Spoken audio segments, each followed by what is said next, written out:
చూద్దామండి. 2 మినిట్స్ అయింది కదా. ఇప్పుడు మనం ఉప్పు కారం వేసేసుకుందాము.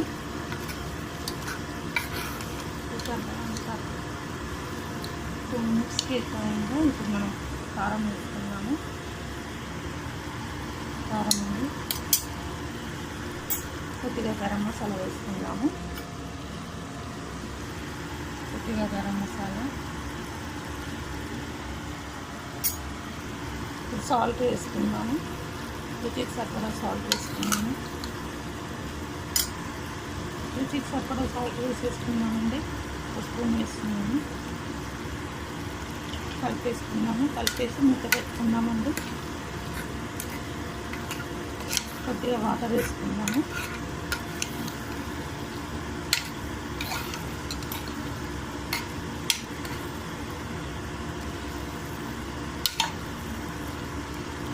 వాటర్ వేసుకున్నాము. ఒక 3 విజిల్స్ పెట్టుకుందామండి. మూత పెట్టుకుందాము.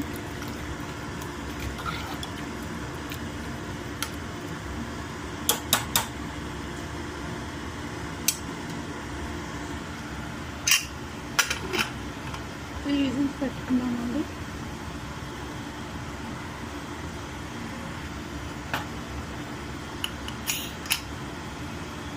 త్రీ విజిల్స్ అయ్యాక చూద్దామండి. 3 విజిల్స్ వచ్చేసింది, అయిపోయింది.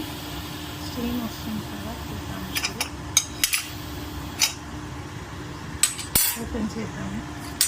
ఓపెన్ చేస్తుంది అది చూసారు కదా. 3 విజిల్స్ వచ్చేసింది. మన కైమా రెడీ అండి. కొద్దిగా వాటర్ ఉంది. వాటర్ కొంచెం దగ్గర అయితే మన కైమా రెడీ. చూసారు కదా. ఒక 2 మినిట్స్ తర్వాత చూద్దాము. మన కీమా రెడీ అయిపోయిందండి. ఇంకా స్టవ్ ఆఫ్ చేసేద్దాము. చూసారు కదా, మన కీమా రెడీ. స్టవ్ ఆఫ్ చేసేద్దాము. మీరు కూడా ఇలానే వెరైటీ డిష్లు చేసి తిని ఎలా ఉందో కామెంట్స్లో చెప్పండి. Thank you guys. చూసారు కదా, మన కీమా రెడీ. ఎమ్మి కీమా రెడీ అండి.